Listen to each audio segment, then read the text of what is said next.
Imagine for a moment that you're sitting in a restaurant, looking around, and you notice something disturbing. Every table is occupied by people, but no one is truly present. Parents ignore their children while scrolling endlessly on their phones. Couples dine in silence, each absorbed in their own digital reality. Teenagers sitting side by side, but completely disconnected from each other, living in parallel worlds constructed by algorithms. You feel a strange chill running up your spine, an uncomfortable sensation that something fundamental has been lost, but you can't put your finger on exactly what it is. This feeling you're experiencing isn't paranoia or romantic nostalgia for the past. It's your intuition capturing something that our conscious mind is still struggling to understand. We are witnessing in real time the process of self-destruction of our own social species. And the most frightening characteristic of this phenomenon is that it's happening almost invisibly, like a poison that acts slowly, undermining our ability to recognize that we're being poisoned. Throughout human history, great civilizations have collapsed for reasons that now seem obvious in retrospect. Rome crumbled under the weight of its own corruption and unsustainable expansion. The Maya exhausted their natural resources to the point of no return. The British Empire fragmented when it could no longer sustain control over territories too vast to govern effectively. But what we're experiencing today represents something completely different in human history. A civilization that has developed the most sophisticated tools ever created to connect people, disseminate knowledge, and solve complex problems. And that is using these very tools to fragment itself, misinform itself, and paralyze itself in the face of the most urgent challenges of its existence. The diabolical genius of this self-destruction process lies precisely in its invisibility, unlike the civilizational falls of the past, which were marked by dramatic events like barbarian invasions, devastating plagues, or sudden economic collapses. Our social disintegration is occurring through small daily erosions that individually seem harmless, even beneficial. Each notification we receive gives us a small dose of dopamine. Each like we get on our posts offers us instant validation. Each algorithm that shows us exactly what we want to see provides us with a comfortable sense of confirmation of our beliefs. Each product delivered to our door in less than 24 hours gives us an illusion of control and efficiency. But what we don't realize is that each of these small gratifications is contributing to a much larger and much more sinister project. The fundamental reformulation of what it means to be human in society. Consider for a moment how our capacity for attention, that mental faculty that allowed us to build cathedrals, write symphonies, and decipher the mysteries of the universe, is being systematically fragmented. The average human today checks their phone more than 150 times per day. This means that during our waking hours, we interrupt our attention every 6 or 7 minutes. Our brains, which evolved over millions of years to focus on one task for extended periods, are being reprogrammed to operate in bursts of concentration lasting mere seconds. And the most disturbing thing is that this reprogramming isn't happening by accident. It's the result of intentional design by corporations that profit billions of dollars from our fragmented attention and that invest fortunes in neuroscientific and psychological research to make their products increasingly addictive. But attention fragmentation is just the surface symptom of a much deeper transformation. We are witnessing the gradual dissolution of what sociologists call the social fabric, the invisible network of trust, reciprocity, and shared meaning that allows groups of strangers to cooperate on massive scales. For thousands of years, humans developed sophisticated mechanisms to build and maintain these social networks.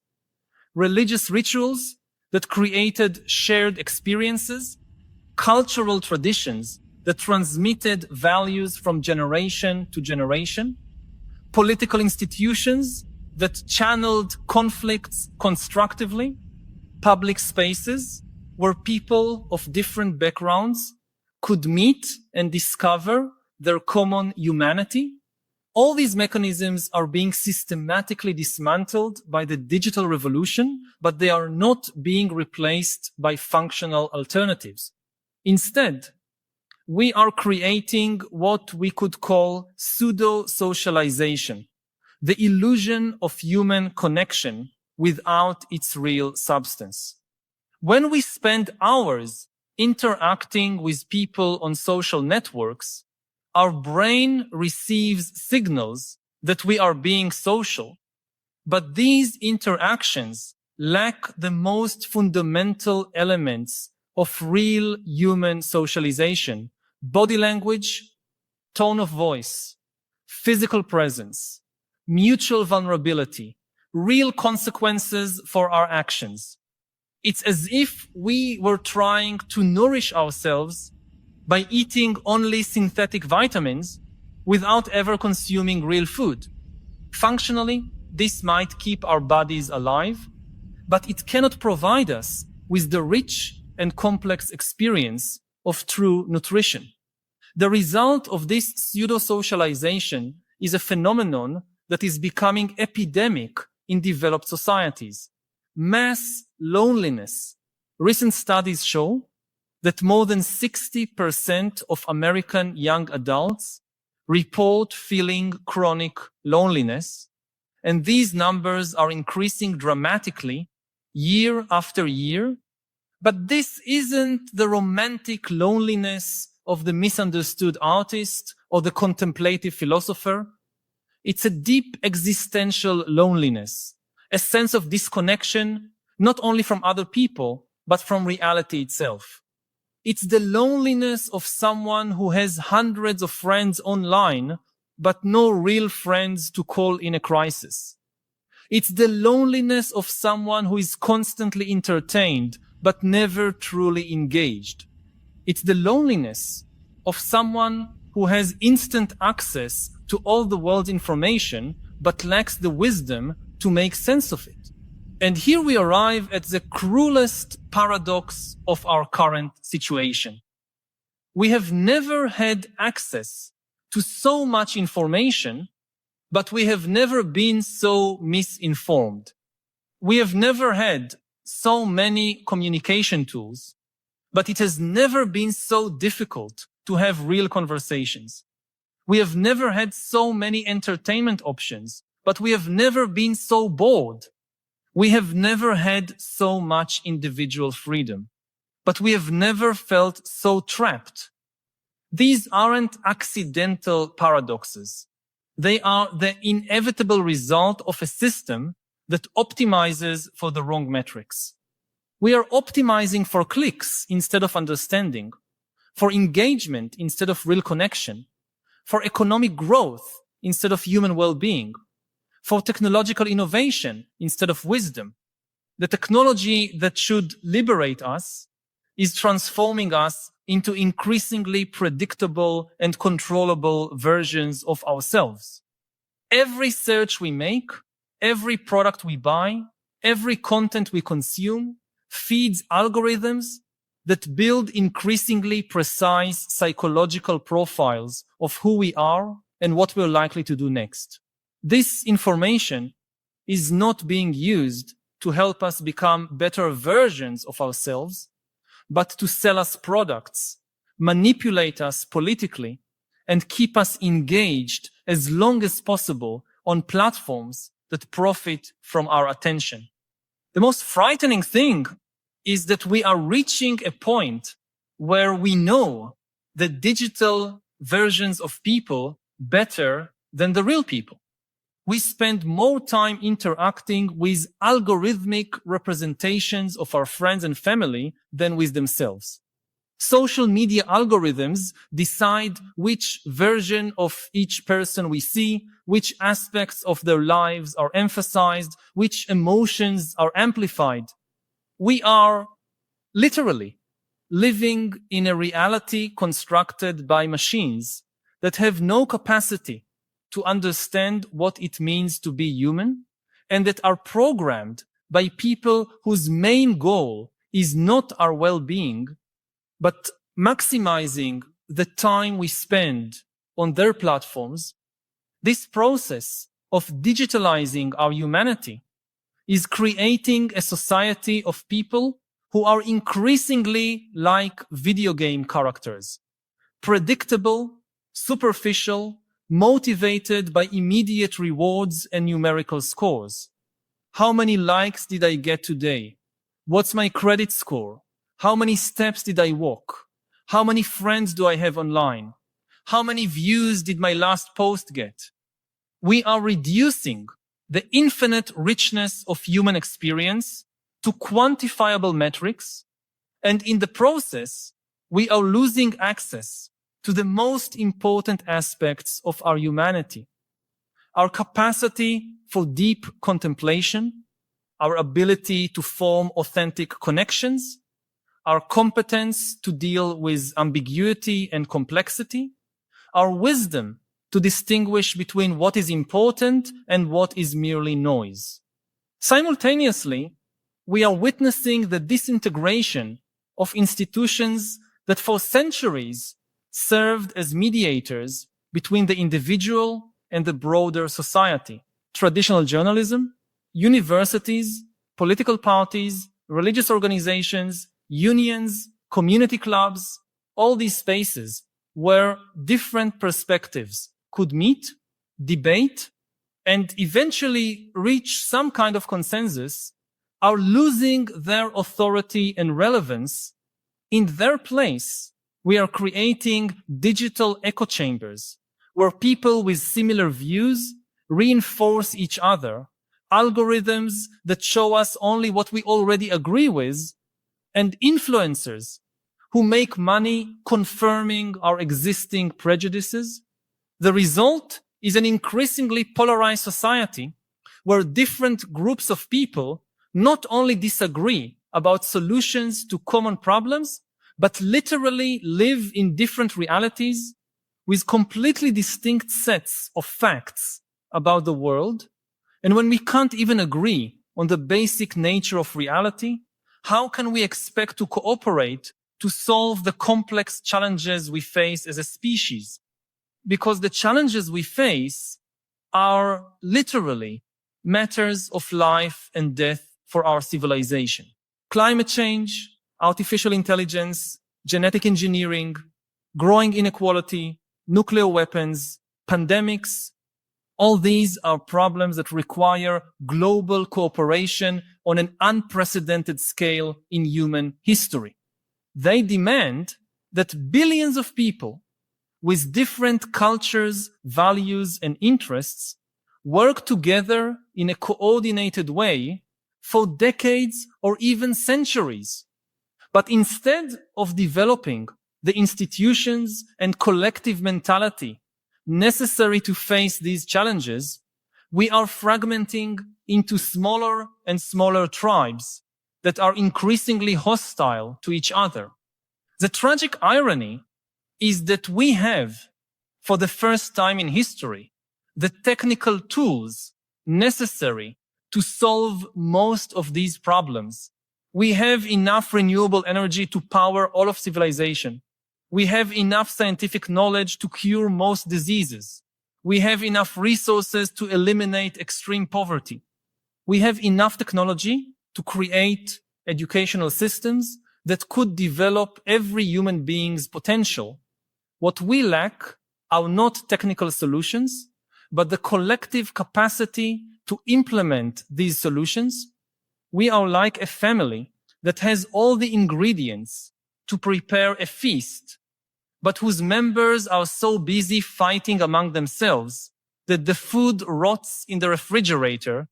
And perhaps the most disturbing aspect of this entire situation is that many of the people orchestrating this social fragmentation are perfectly aware of what they are doing.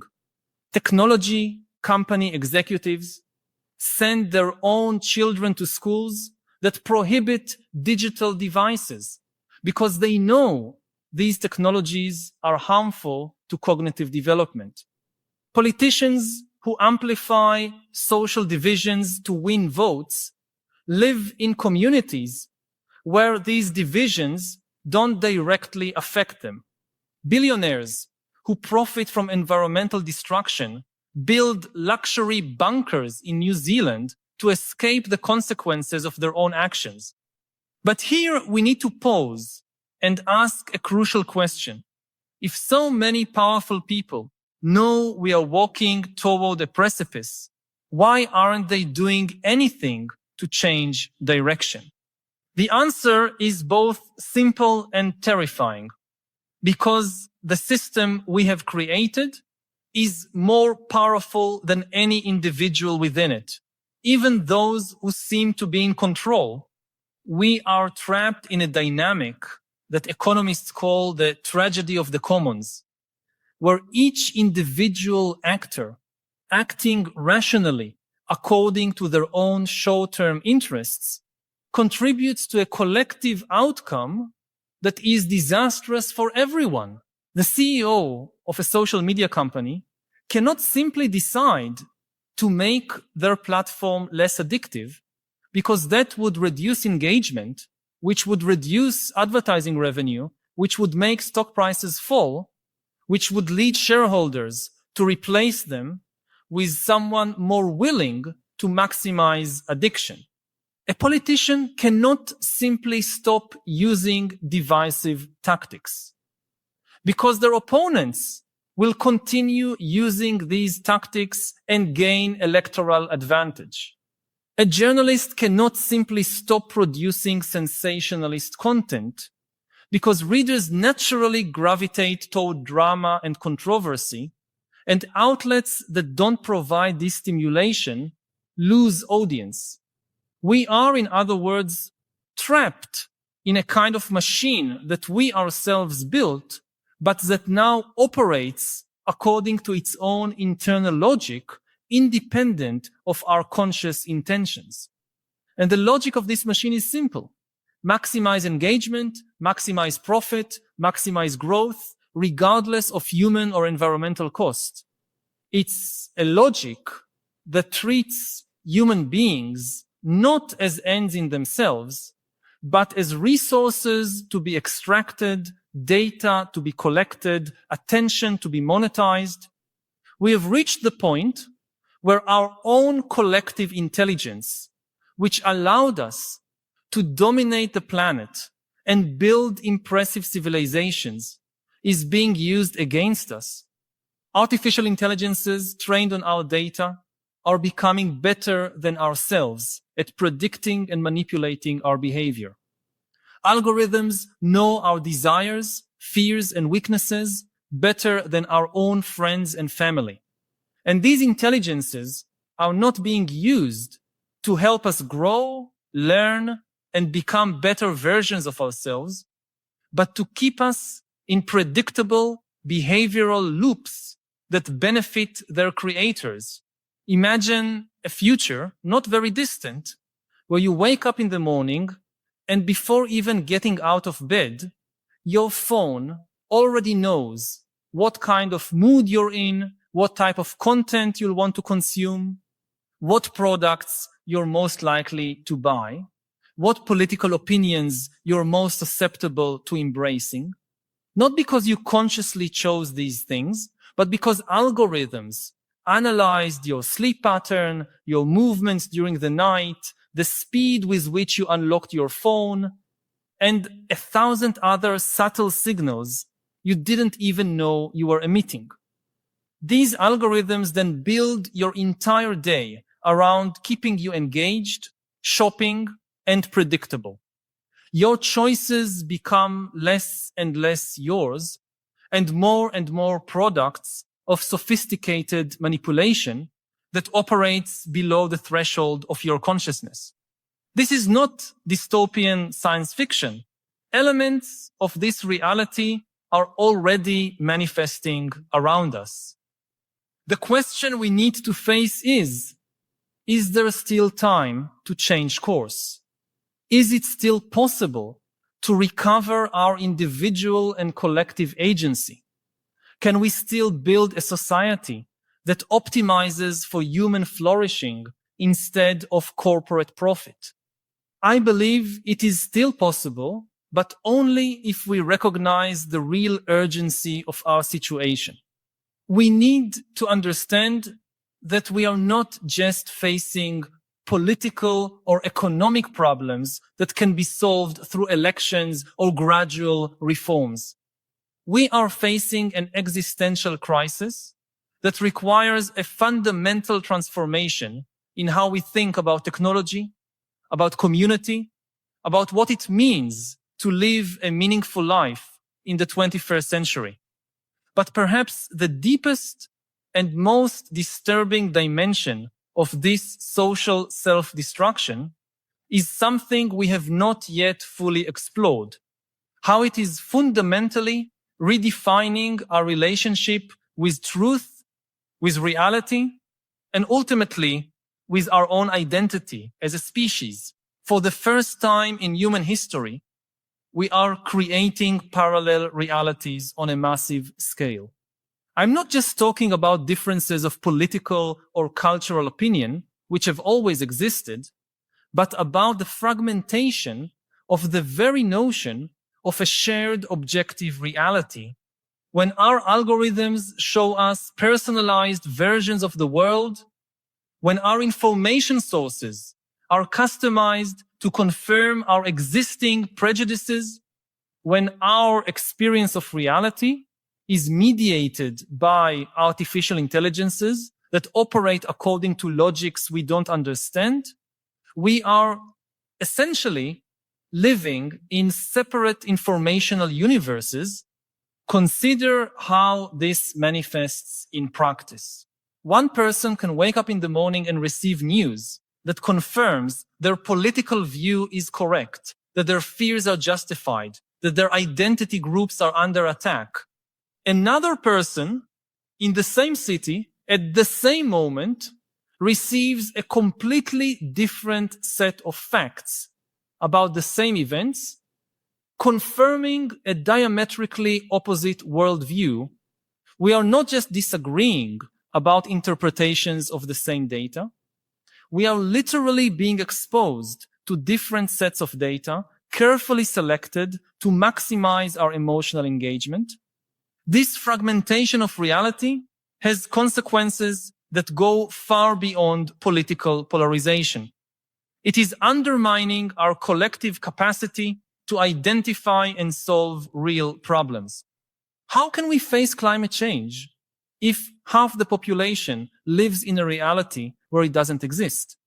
How can we prepare our society for the impacts of artificial intelligence if millions of people are being deliberately misinformed about its potential and risks?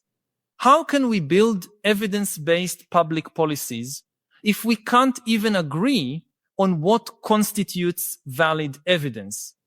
The situation is further complicated by the fact that many of the people responsible for this fragmentation of reality are not doing it out of malice, but out of pure ignorance about the consequences of their